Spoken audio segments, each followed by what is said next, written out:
కానీ అధ్యక్ష రుణమాఫీ విషయంలో ఈ ప్రభుత్వ తీరు ఎట్లుందంటే పిల్లికి చెలగాటం ఎలుకకు ప్రాణ సంకటం అన్నట్టు తయారైంది అధ్యక్ష.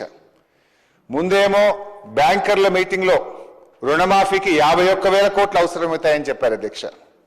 మొదటి బడ్జెట్ వచ్చేసరికి 31,000 కోట్లు అని చెప్పారు అధ్యక్ష.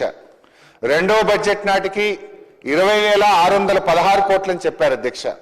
కానీ వాస్తవం ఏంటంటే అధ్యక్ష వీళ్ళు నిజంగా ఇప్పటికి రుణమాఫీ చేసింది 20,157 కోట్లు మాత్రమే.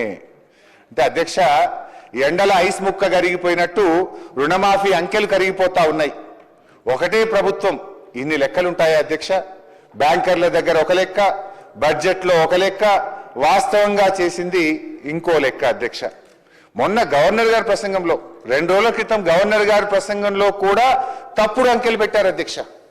గవర్నర్ గారి ప్రసంగంలో 20,616 అని గవర్నర్ గారి చేత కూడా అబద్ధాలు చెప్పించారు అధ్యక్ష. వాస్తవంగా జరిగింది 20,157 కోట్లు మాత్రమే. ఇది ఎట్లుందంటే అధ్యక్ష పంచపాండవులు ఎంతమంది అంటే మంచం కోళ్ళ వలె 3 అని చెప్పిందట అధ్యక్ష. మంచం కోళ్ళ వలె 3 అని చెప్పి 2 వేళ్లు చూపించి ఒక గీత గీసినట్టుంది అధ్యక్ష. అధ్యక్ష బ్యాంకు అప్పు ఉన్న ఒక రైతును, ఒక బక్క రైతును మోసగించడానికి ఇన్ని జిమ్మిక్కులు, ఇన్ని మ్యాజిక్కులు అవసరమా అధ్యక్ష? భట్టి గారు తన ప్రసంగంలో అరకొర మాఫీ చేయము, ఒక్కసారి 31,000 కోట్లు చేస్తా అని చెప్పారు అధ్యక్ష. అసలు అది ఎందుకు చెప్పారు అని ఆలోచిస్తే స్పెసిఫిక్గా ఎందుకు అంత గట్టిగా భట్టి గారు చెప్పారంటే వారు చేయదలుచుకున్నది అరకొర మాఫీ అని ఇప్పుడు అర్థమవుతా ఉంది అధ్యక్ష. అధ్యక్ష నేను ముందే చెప్పిన అధ్యక్ష భట్టి గారి మాటలకు అర్థాలే వేరులే అని. ఎందుకంటే అధ్యక్ష ఇక్కడ ట్విస్ట్ ఉంది అధ్యక్ష. అసలు ట్విస్ట్ ఇక్కడ ఉంది అధ్యక్ష.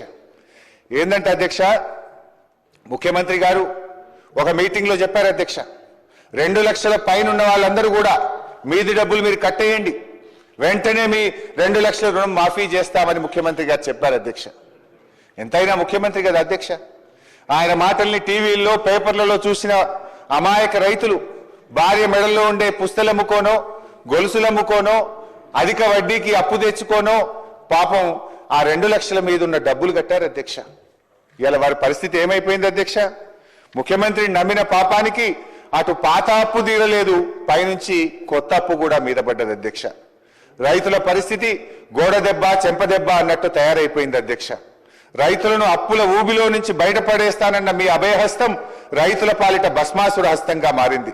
వారిని ఇంకా ఇంకా అప్పుల ఊబిలోకి నెట్టారు అధ్యక్ష. అధ్యక్ష నా నియోజకవర్గం